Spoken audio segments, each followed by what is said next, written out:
राधे कृष्ण राधे कृष्ण। 36वां सूत्र।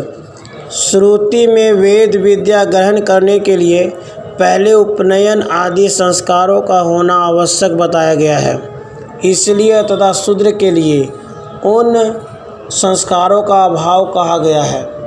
इसलिए भी जाति शूद्र का वेद विद्या में अधिकार नहीं है। श्रुति में वेद विद्या ग्रहण करने के लिए पहले उपनयन आदि संस्कारों का होना आवश्यक बताया गया है। इसलिए तथा शूद्र के लिए उन संस्कारों का अभाव कहा गया है। इसलिए भी जाति शूद्र का वेद विद्या में अधिकार नहीं है। 37वां सूत्र।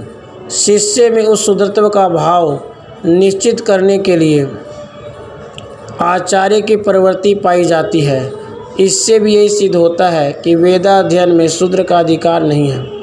शिष्य में उस शूद्रत्व का भाव निश्चित करने के लिए आचार्य की प्रवृत्ति पाई जाती है।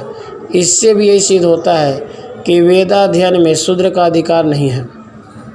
छांदोग्य उपनिषद में सत्यकाम जाबाल का प्रसंग आता है कि जब सत्यकाम गौतम नामक आचार्य के पास शिक्षा ग्रहण करने गया तो गौतम ने उसका गोत्र पूछा।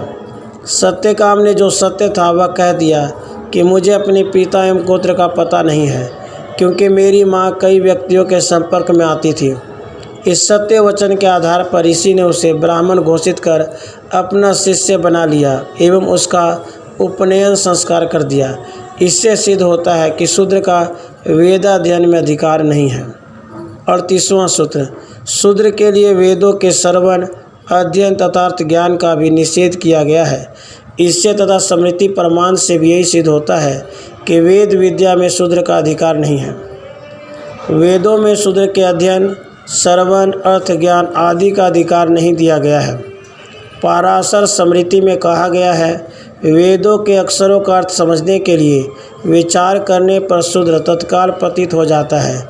मनु स्मृति में भी कहा गया है, शूद्रों को वेद विद्या ज्ञान नहीं देना चाहिए, किंतु विदुर आदि शूद्र जाति के सत्पुरुषों को ज्ञान प्राप्त होने की बात भी पाई जाती है।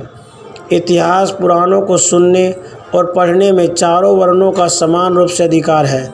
इसके द्वारा वह परमात्म ज्ञान प्राप्त कर सकता है। भक्ति द्वारा परम गति प्राप्त करने में मनुष्य मात्र का अधिकार है।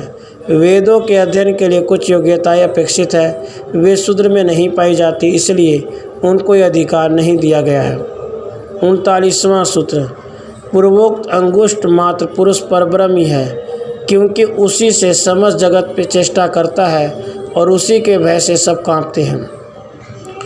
पूर्वोक्त अंगुष्ठ मात्र पुरुष परब्रह्म ही है, क्योंकि उसी से समस्त जगत चेष्टा करता है और उसी के भय से सब कांपते हैं। कठोपनिषद में कहा गया है कि परमेश्वर परब्रह्म से निकला हुआ यह जो कुछ भी संपूर्ण जगत है उस प्राण स्वरूप परमेश्वर में ही चेष्टा करता है। इस उठे हुए वज्र के समान महान भय स्वरूप सर्वशक्तिमान परमेश्वर को जो जानते हैं वे अमर हो जाते हैं, जन्म मरण से छूट जाते हैं। इसी के सूत्र में कहा गया है, इसके भय से अग्नि तपता है, सूर्य तपता है, इंद्र वायु तथा मृत्यु देवता ये सब अपने अपने कार्य में दौड़ रहे हैं। इससे सिद्ध होता है वह अंगुष्ठ मात्र पुरुष ब्रह्मी है। 40वां सूत्र। यहाँ ज्योति शब्द परब्रह्म का ही वाचक है, क्योंकि श्रुति में अनेक स्थानों पर ब्रह्म के अर्थ में ज्योति शब्द का प्रयोग देखा जाता है। यहाँ ज्योति शब्द परब्रह्म का ही वाचक है, क्योंकि श्रुति में अनेक स्थलों पर ब्रह्म के अर्थ में ज्योति शब्द का प्रयोग देखा जाता है। छांदोग्य उपनिषद में कहा गया है कि यह जो जीवात्मा है वह शरीर से निकलकर परम ज्योति को प्राप्त हो अपने स्वरूप से संपन्न हो जाता है। इसमें ज्योति शब्द परब्रह्म का ही वाचक है। इसी उपनिषद में कहा गया है, इस द्युलोक से परे जो परम ज्योति प्रकाशित हो रही है, इसमें भी ज्योति शब्द परमात्मा के ही अर्थ में है। 36वां सूत्र। श्रुति में वेद विद्या ग्रहण करने के लिए पहले उपनयन आदि संस्कारों का होना आवश्यक बतलाया गया है। इसलिए तथा शूद्र के लिए उन संस्कारों का अभाव कहा गया है। इसलिए भी जाति शूद्र का वेद विद्या में अधिकार नहीं है।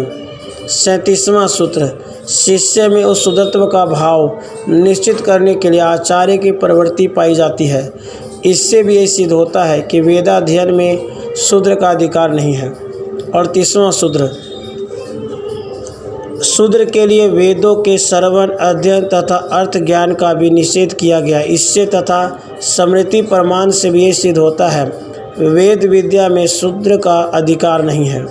39वां सूत्र, पूर्वोक्त अंगुष्ठ मात्र पुरुष परब्रह्म ही है, क्योंकि उसी से समस्त जगत चेष्टा करता है और उसी के भय से सब कांपते हैं।